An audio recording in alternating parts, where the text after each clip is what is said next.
જય શ્રી કૃષ્ણ. હેલો, કેમ છો બધા? ગુડ મોર્નિંગ સાથે બ્રહ્મ મુહૂર્તથી શરૂઆત કરી દઈએ. ચાલો ત્યારે કેમ છો બધા? મજામાં? તમે મજામાં જ હશો. હું પણ મજામાં, મારો પરિવાર, મારા સગા સંબંધી બધા જ મજામાં છે. અને અમે વ્યસ્ત છીએ, સ્વસ્થ છીએ અને મસ્ત છીએ. તમે પણ વ્યસ્ત હશો, સ્વસ્થ હશો અને મસ્ત હશો. ચાલો ત્યારે બ્રહ્મ મુહૂર્તથી શરૂઆત કરી દઈએ. ચાલો ત્યારે એક પ્રાર્થના સાથે શરૂઆત કરી દઈએ. ચાલો. કરાગ્રે વસતે લક્ષ્મી, કરમૂલે સરસ્વતી, કરમધ્યે તુ ગોવિંદા, પ્રભાતે કર દર્શનમ, પ્રભાતે કર દર્શનમ. ચાલો ત્યારે પ્રભાતે દર્શન કરવાની સાથે બધાને તમારું મારી ચેનલમાં સ્વાગત છે. હાર્ડલી સ્વાગત કરું છું. અને જો બ્રહ્મ મુહૂર્ત પછી હું ગરમ પાણી પી લઉં અને મારી નિત્ય નિયમ પ્રમાણે હું વોકિંગ પણ કરી લઉં અને મારી નિત્ય નિયમ પ્રમાણે રૂમની અંદર જ મેં એક્સરસાઇઝ, વ્યાયામ બધું જ કરી લીધું. તમે જોયું આગળ મેં છે એક્સરસાઇઝ, વ્યાયામનું વિડીયો શૂટિંગ નથી કર્યું, પણ તમને મેં વોકિંગનો વિડીયો શૂટિંગ બતાવું છું. વોકિંગ અગાસી ઉપર જ કરતી જ હોઉં છું. ભાગ્ય જ ક્યારેક હું બહાર નીકળતી હોઉં છું, કારણ કે હમણાં તબિયત થોડી હલચલ રહી છે, એટલા માટે થોડું ટેન્શનમાં તબિયત થોડીક હલચલ રહી. આમાંય તે મને અગાસી ઉપર વધુ ને વધુ ગમતું હોય છે, કારણ કે એટલી મજા આવે. આજુબાજુમાં મંદિરોની આરતીની ગુંજ સાથે એટલી મજા આવતી હોય. ચકલાવ અને મસ્ત એવા પક્ષીઓના કલરવ સાથે સરસ મજાની મસ્ત એવી પોઝિટિવ મોર્નિંગ, એટલી મજા આવે અગાસી ઉપર. અને એટલું વાતાવરણ શુદ્ધ હોય કે તમે જોઈ શકો છો. આગળ જોયું ને, મેં તમને આગળ બધું જ બતાવવાની કોશિશ કરી. અને આ કુંડા મારા રીંગણીના હતા. રીંગણીના કુંડા બહુ જ, એક કુંડું તો આખું એ બળી ગયું, કારણ કે તાપ હમણાં બહુ જ પડે છે, એટલા માટે. તો હવે હું ખેંચું છું. જો કે મેં લઈ જ લીધા હતા પહેલાં જ કુંડા, પણ સરખા નહોતા ગોઠવ્યા, એટલે ગોઠવી અને નીચેથી થોડો કચરો લેવાની કોશિશ કરું છું. અને જો મારું નિત્ય નિયમ આ જ છે કે હું અગાસી ઉપર ચાલવા જાઉં એટલે હું સાફ સફાઈ કરતી જાઉં. અગાસી ઉપર જેટલા પાંદડા અને મોર ખરાબ થયેલા પડ્યા હોય, એ ઝીણો ભૂક્કો હોય, એ બધું જ ભેગું કરતી જાઉં. રોજિંદુ મારું આ નિત્ય નિયમ છે. ત્યારે હું શૂટિંગ જ્યારે કરતી હોઉં વોકિંગનું, ત્યારે મને એવું લાગે કે ચાલો આ તે શૂટિંગ કરી ચલો. તમે બધા જોતા હશો તો એમ થતું હોય છે કે આ રોજે તમે શૂટિંગ લેતા જ હો છો. જો તમે જો 7:30 વાગ્યા છે તો પણ સૂર્યનારાયણના દર્શન પણ મેં કરી લીધા. મસ્ત એવી અગાસી આખી સાફ કરી અને ચાલો ત્યારે હવે દાદરા વાળતા નીચે જઈએ. જો રીંગણી, જો આંબો, રીંગણી અને સરસ મજાના પાણી નાખી અને ઢગલો મૂકી દેવાનો, પછી આગળ ભરી લઈશું.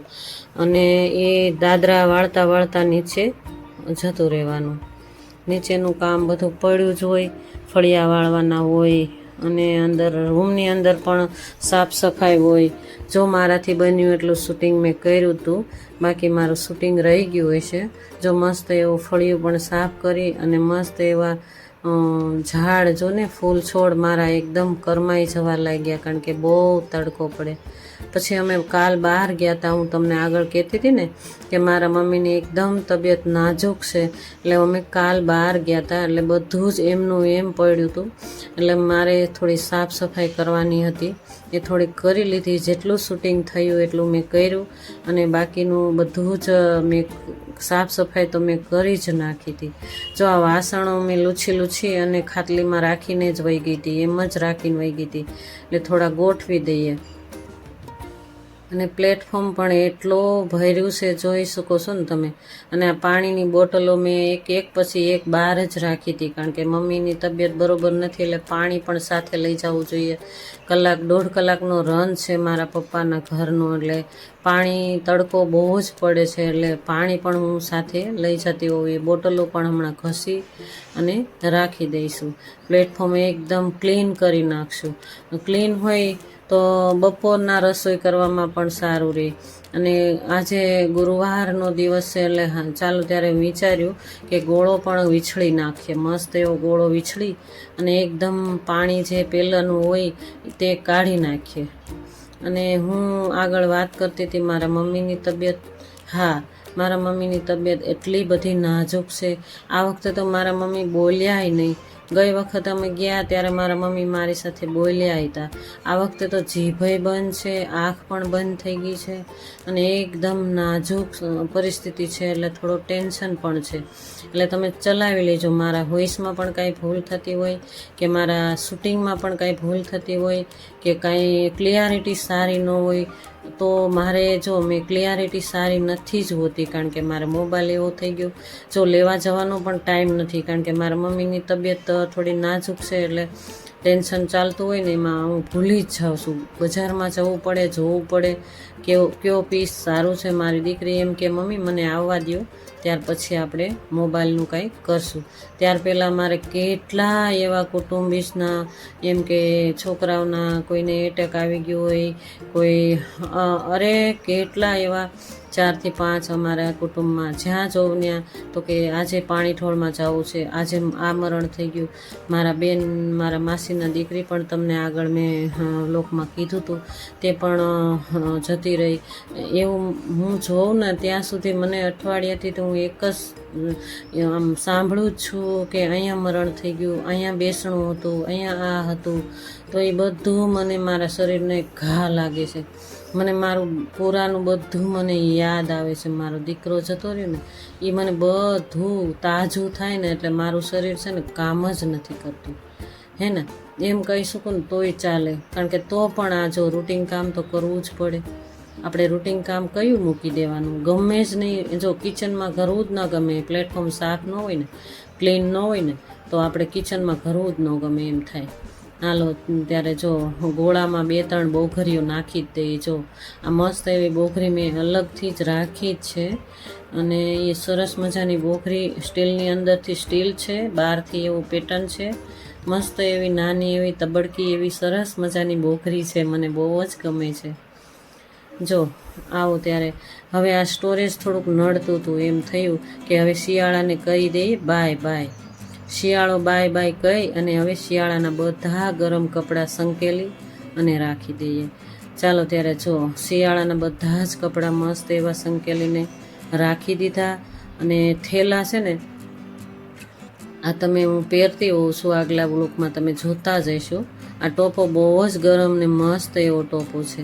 અને જો આ બધા સ્વેટરો બધા સ્ટોરેજમાં મૂકી દઈએ. થેલા પણ ધોઈને રાખી દીધા હતા. અને આ કોટ પણ જો આ કોટમાં કલર ઉડી ગયો છે છતાં પણ બહુ મસ્ત ગરમ હોય છે. અને આ મારા દીકરાની કીટ હતી હો, મારો દીકરો ભણતો ને ત્યારની હું સાચવીને જ રાખું છું. એમાં જ હું આ એના પપ્પાના, આ મારા દીકરાનો કોટ છે, જો એના પપ્પા જ પહેરે છે રોજે અને યાદ કરે રોજે.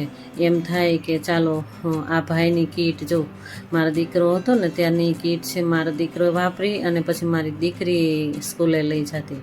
આ કીટ મેં સાચવીને જ રાખીશ, તો એમાં હું સ્ટોરેજ કરી દઉં છું.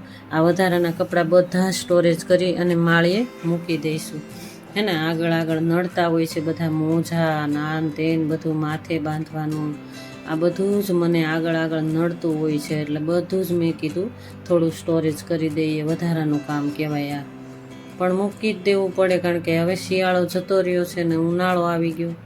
અને આ ફિનાઈની ગોળીઓ સાથે એકદમ સ્ટોરેજ કરી નાખીએ. ચાલો ત્યારે ફિનાઈની ગોળીઓ 3 ગોળીઓ લઈ લીધીશ 2 થેલામાં. હજી એક થેલો પણ થશે, પણ હજી ગોતવા પડશે. ઘણી જગ્યાએ આડા નવડા બધી જગ્યાએ ટોપા નાન તેન પડ્યું જ હશે. ત્યાર પહેલાં મેં આ સ્ટોરેજ મૂકી દીધું અને માળીએ મૂકી દઈશું. અને સાફ સરસ મજાનું થેલો બધું કરી અને સરસ કરી નાખ્યું. જો આવો રહ્યો મારો આજનો વ્લોગ. મારો વ્લોગ ગમે તો તમે લાઈક શેર સબસ્ક્રાઈબ કરજો જ ભાઈ. અને આ મારી દીકરીએ મને પગના દુખાવા બહુ જ થતા હતા મને, જ્યારે મારે થાઇરોઇડ બહુ વધીને આવ્યું ને ત્યારે. જોકે અત્યારે તો મને સારું છે, પણ ત્યારનું આ મશીન છે, મશીન હું તમને બતાવવાની કોશિશ કરી રહી છું. અને આગળ હેડિંગમાં પણ તમે જોશો. આ મશીન મારી દીકરીએ મને ગિફ્ટ કર્યું હતું, પણ બહુ જ સારું છે. આનાથી પીંડીઓના દુખાવા, પગના દુખાવા, ફણા પંજા એ બધું જ એકદમ રાહત રહે છે. આનાથી સરસ એવી રાહત રહે છે. ત્યારે આવો ત્યારે બધા જ ને તમને હું આ પણ બતાવવાની કોશિશ કરી. જય શ્રી કૃષ્ણ બધા.